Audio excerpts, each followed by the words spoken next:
আপনি আমার এই চিঠির কারণে আমার সম্মানে এই 53 জন বাংলাদেশিকে মাফ করে দেন। এই চিঠির বদৌলতে বেকসুর খালাস পেয়ে গিয়েছিল আমাদের ভাইরা, জানেন না এই ঘটনা আপনারা? তাহলে গভর্নমেন্ট টু গভর্নমেন্ট চিঠি দেওয়া হয়। সপ্তম হিজরিতে বিষ্ণু ইসলাম সব সুপার পাওয়ারের কাছে চিঠি দিলেন, রোমান সম্রাটের কাছে, পারস্য অধিপতির কাছে, মিশরের অধিপতির কাছে, সবার কাছে চিঠি লিখলেন।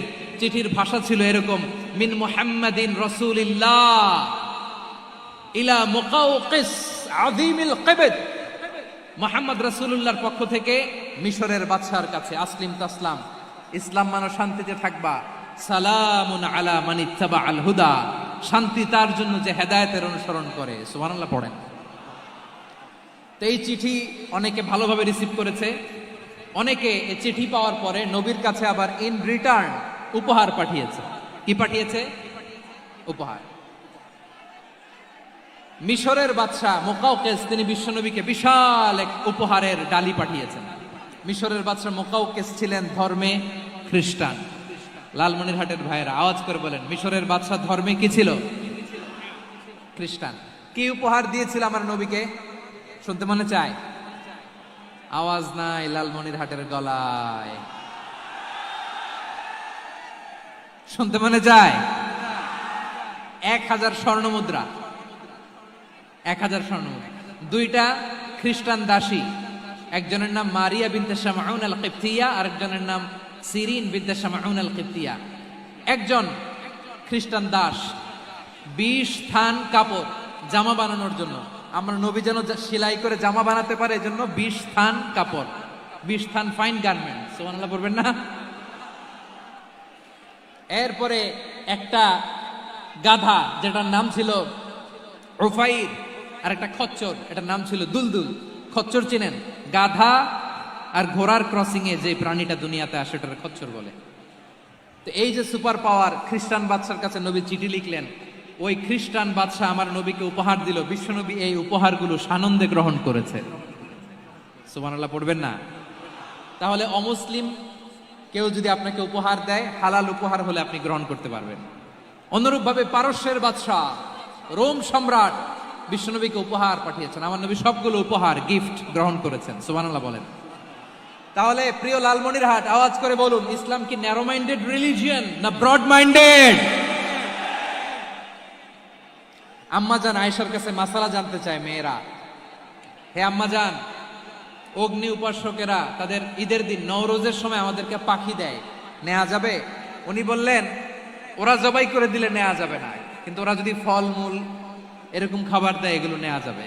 তার মানে অমুসলিমদের দেয়া উপহার এটা গ্রহণ করা যায়। সুবহানাল্লাহ বলেন।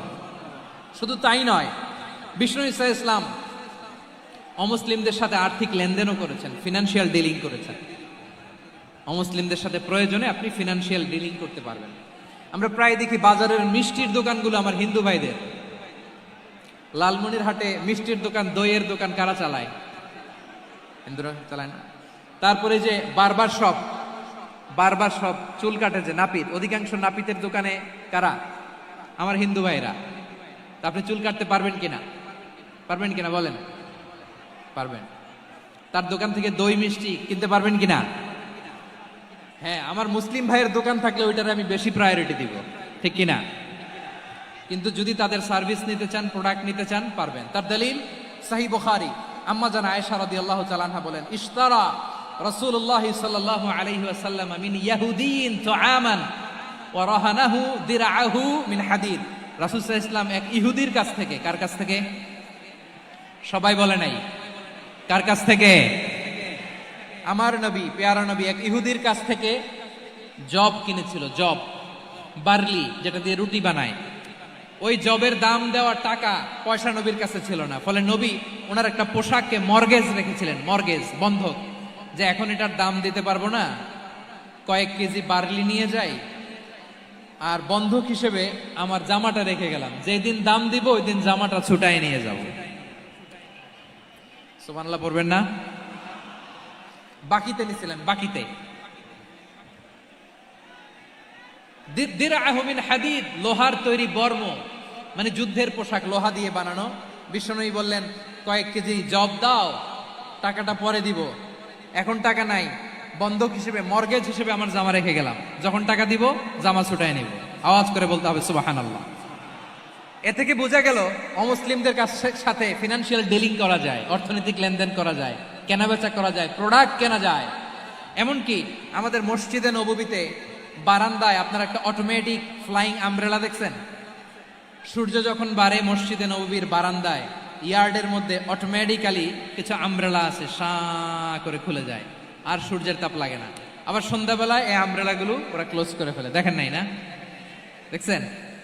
এই মসজিদে নববীকে সর্বোচ্চ উন্নত মানের কনস্ট্রাকশন ইনফ্রাস্ট্রাকচার ডেভেলপ করার জন্য কর্তৃপক্ষ কিছু অমুসলিম ইঞ্জিনিয়ারের, ডিজাইনারের সহায়তা নিয়েছিল। সুবহানাল্লাহ বলেন। কোন দলিলের ভিত্তিতে? এই দলিলের ভিত্তিতে যে বিষ্ণু ঈসা ইসলাম অমুসলিমদের সাথেও লেনদেন করেছেন। আওয়াজ করে বলতে হবে আল্লাহু আকবার। শুধু তাই নয়, ইন কেস অফ ইমার্জেন্সি, প্রয়োজনে ইসলামের খাতিরে, ইসলামকে সামনের দিকে এগিয়ে নিয়ে যাওয়ার জন্য অমুসলিমদের সাপোর্ট নেওয়া জায়েজ আছে। সুবহানাল্লাহ বলেন। অমুসলিমদের সাপোর্ট নেয়া, তাদের থেকে অর্থ নেয়া, পলিটিক্যাল সাপোর্ট, পলিটিক্যাল অ্যাসাইলাম নেওয়া জায়েজ আছে। আমাদের অনেক বিশ্ববরেণ্য দায়ীরা আমেরিকায় অস্থায়ীভাবে অ্যাসাইলাম নিয়ে থাকে, নিজের দেশে গেলে ফাঁসিতে ঝুলাই দিবে। যুগ যুগ ধরে দায়ীদের উপর এরকম অত্যাচার আর নির্যাতন আছে না নাই? মিশরের অনেক দায়ীরা পাশ্চাত্যে যেয়ে থাকে।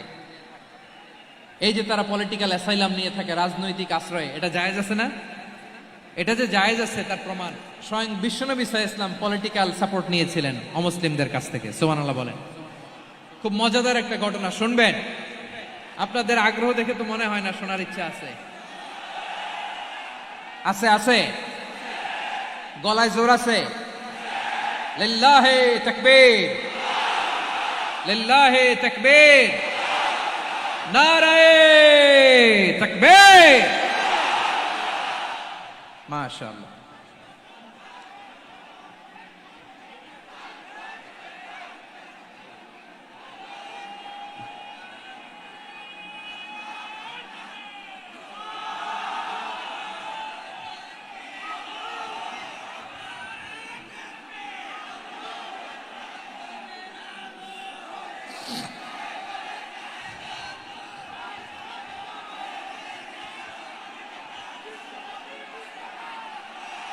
মাশাআল্লাহ মাশাআল্লাহ। থামুন থামুন আমার ভাইরা। বিশ্বনবীর বয়স তখন প্রায় 51 বছর। কত বছর? বিশ্বনবীর সবচেয়ে কাছের মানুষ খাদিজা রাদিয়াল্লাহু তাআলা আনহা ইন্তেকাল করেছেন। বিশ্বনবী বড্ড কষ্ট পেলেন, হৃদয়টা ভেঙে খান খান। যিনি ঘরের ভেতরে বিশ্বনবীকে সান্ত্বনা দিতেন, ভালোবাসা দিতেন, বাইরে গেলে কুরাইশরা বকাঝকা করে, অত্যাচার করে, কিন্তু আম্মাজান খাদিজা রাদিয়াল্লাহু তাআলা আনহা ঘরটারে এমন শান্তির নীড় বানায় রেখেছেন, এই ঘরের ভিতরে ঢুকলে বিশ্বনবীর কলিজাটা ঠান্ডা হয়ে যেত। এজন্য রব্বুল আলামিন বলেন, খাদিজা, ও আমার বান্দি খাদিজা, জান্নাতে এমন স্পেশাল একটা ঘর আমি তোমার জন্য রেডি করে রেখেছি। ওই ঘরের মধ্যে কোনো আওয়াজ নাই, ওই ঘরের মধ্যে কোনো নয়েজ নাই, ওই ঘরে কোনো বিশৃঙ্খলা নাই। কারণ মক্কার জমিনে আমার নবী কুরাইশদের বিশৃঙ্খলা, নয়েজ আর ঝামেলাগুলোকে উপেক্ষা করে যখন তোমার ঘরের ভেতরে ঢুকতো, ঘরটারে তুমি শান্তির নীড়, ঠান্ডা, নীরব, নিস্তব্ধ, নিঝুম আর শান্তির নীড় বানিয়ে রেখেছো। এজন্য জান্নাতে স্পেশাল একটা শান্তির নীড় আমি তোমারে উপহার দেব। ওই প্রিয়তমা স্ত্রী খাদিজা ইন্তেকাল করলেন, বিশ্বনবীর হৃদয় ভেঙে খান খান।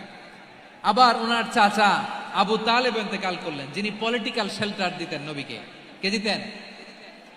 আবু তালেবের ভয়ে, বিশ্বনবীর এই চাচার ভয়ে কোনো মুশরিক নবীর গায়ে হাত দেওয়ার সাহস পায় নাই। এখন স্ত্রীও নাই, চাচাও নাই, নবীকে আশ্রয় দেওয়ার কেউ নাই, নবীর চারদিকে অন্ধকার। নবী এখন কই যাবেন? আমার পেয়ারা নবী নতুন স্টেশন খুঁজতেছেন, নতুন দাওয়াতি প্ল্যাটফর্ম খুঁজতেছেন। তিনি যায়েদ বিন হারেসা রাদিয়াল্লাহু তাআলা আনহুকে নিয়ে মক্কার পাশের একটা নেইবরিং সিটি তায়েফে চলে গেলেন। কোথায় চলে গেলেন? লালমনিরহাটের ভাইয়ের আওয়াজ করে বলেন, কোথায় গেলেন? তায়েফে চলে গেলেন দিনের দাওয়াত দেওয়ার জন্য। কি দেওয়ার জন্য? নাকি জমি কিনতে গেছিলেন? জমি কিনতে, দুনিয়ার যশ খ্যাতির জন্য? নিজের কোনো লাভের জন্য? তায়েফবাসীদেরকে জাহান্নামের আগুন থেকে বাঁচানোর জন্য আওয়াজ করে বলতে হবে, ঠিক কিনা? বিশ্বনবী বিশাল মরুপথ, পাহাড়ি পথ পাড়ি দিয়ে তায়েফের মরুজমিনে গেলেন কোরআনের দাওয়াত নিয়ে, ইমানের দাওয়াত নিয়ে। কিন্তু তায়েফের লোকেরা বিশ্বনবীর দাওয়াতকে শুধু প্রত্যাখ্যান করেই থামে নাই, তারা বিশ্বনবীর সাথে অত্যন্ত খারাপ আচরণ করেছে। বিশ্বনবীকে শারীরিকভাবে হেনস্থা করেছে, আমার নবীকে শারীরিকভাবে অত্যাচার করেছে, আমার পেয়ারা নবীর গায়ে পাথর মেরেছে, বিশ্বনবীর গা বেয়ে ঝরঝর করে রক্ত ঝরেছে, নবী জামিনের মধ্যে লুটিয়ে পড়েছেন, আবার মেরেছে, আবার নবী হাঁটতে শুরু করলেন, পেছন থেকে আবার মেরেছে, আবার নবী রক্তাক্ত হয়ে জামিনের মধ্যে লুটিয়ে পড়লেন, আবার মেরেছে। বিশ্বনবীর মতো এত সুশ্রী মানব, বিশ্বনবীর মতো এত শুভ্র মানব, বিশ্বনবীর মতো এমন চমৎকার দেহাবয়ব দিয়ে রব্বুল আলামিন কাউকে বানান নাই।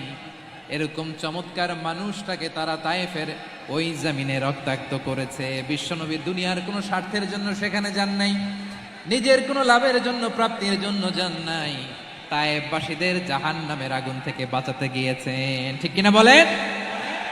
খেয়ে না খেয়ে দিন প্রচারের কাজে নিজেকে দিয়েছ বিলিয়ে, তায়েফের কাফিরেরা চিনল না সে আলো, দুষ্ট ছেলেদের পিছু দিল লেলিয়ে, পাথরের আঘাতে ক্ষত বিক্ষত হয়ে সারা শরীর থেকে রক্ত ঝরে।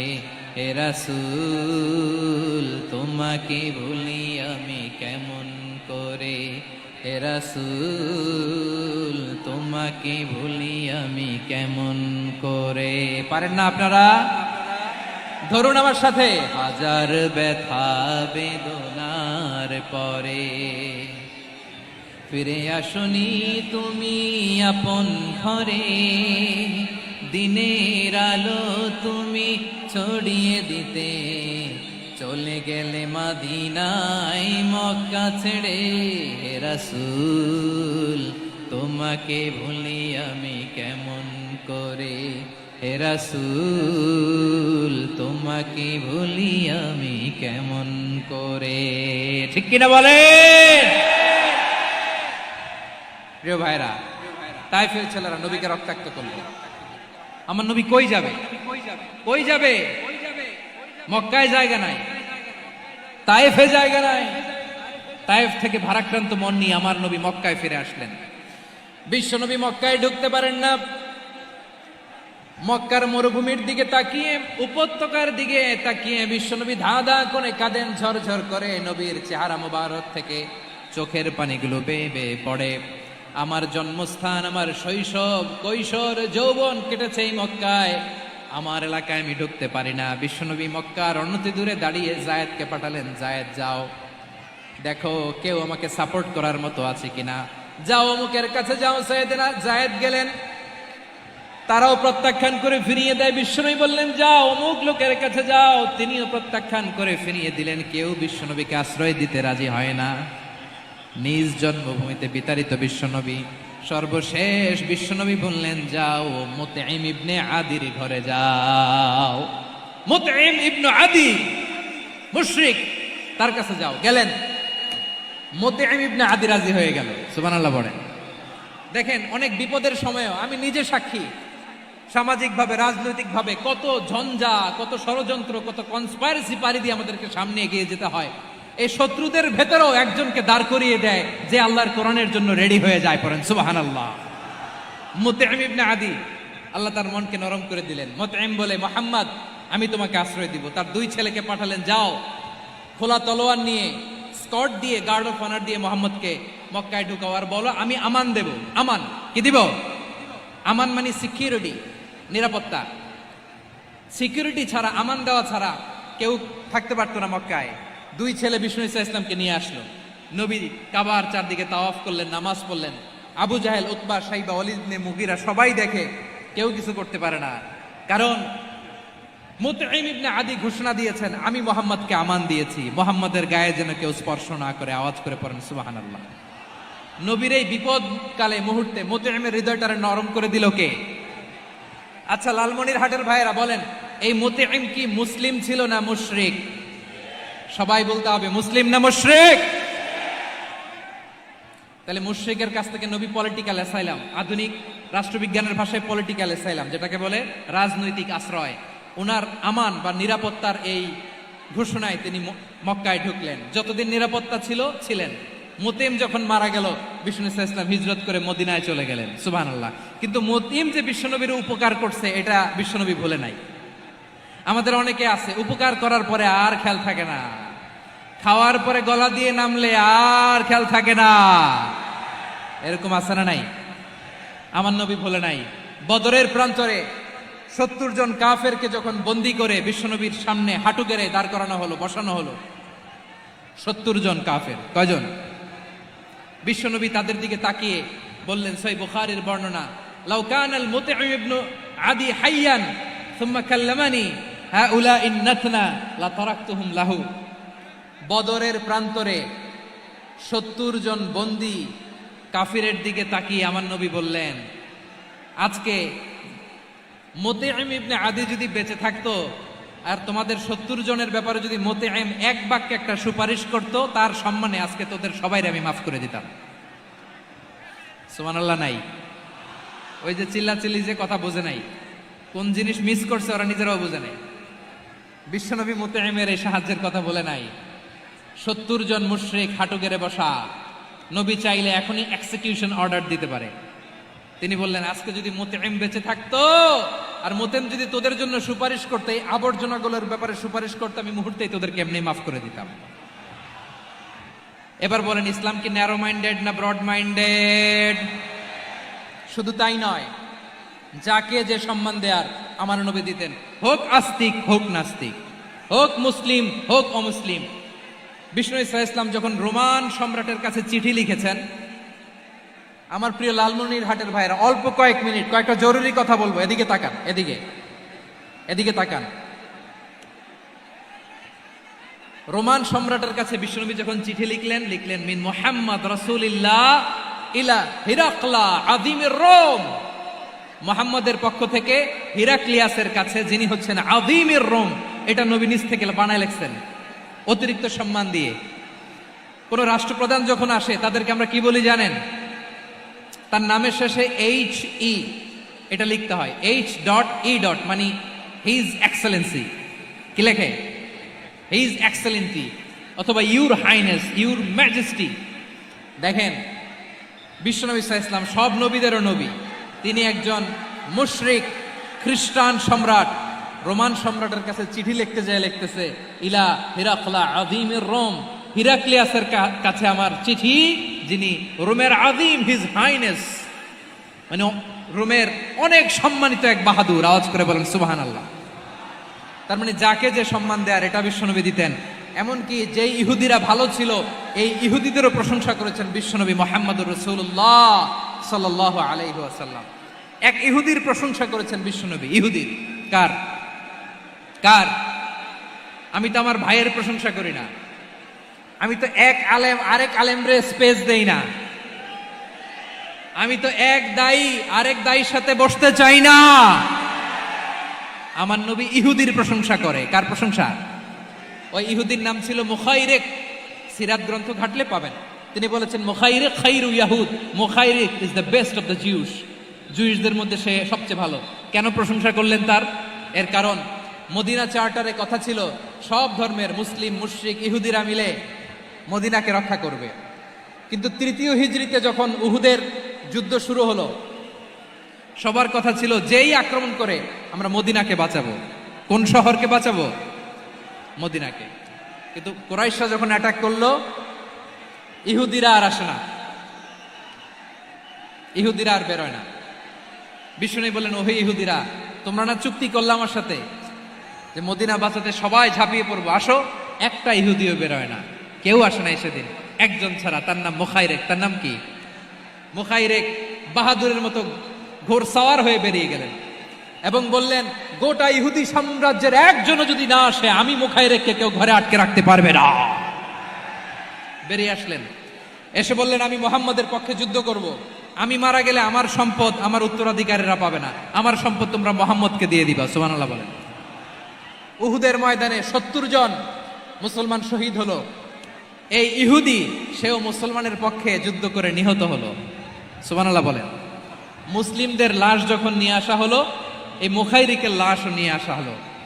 মুসলিমদের লাশের পাশে মুখাইরিকের লাশ দেখে বিশ্বনবী মুখাইরিকের প্রতি অনেক খুশি হলেন। আর বিশ্বনবী খুশি হয়ে বললেন, মুখাইরিক খৈরু ইয়াহুদ, মুখাইরিক যদিও তুমি ইহুদি তারপরে তুমি সব ইহুদিদের মধ্যে সেরা ইহুদি। পড়েন সুবহানাল্লাহ। আমার নবী ইহুদিকেও সম্মান দিতে কার্পণ্য করে নাই। আওয়াজ করে বলেন আল্লাহু আকবার। প্রিয় ভাইরা, এবার সর্বশেষ আওয়াজ করে বলেন, ইসলাম কি ন্যারো মাইন্ডেড নাকি ব্রড মাইন্ডেড? সবাই বলেন ন্যারো মাইন্ডেড না ব্রড মাইন্ডেড?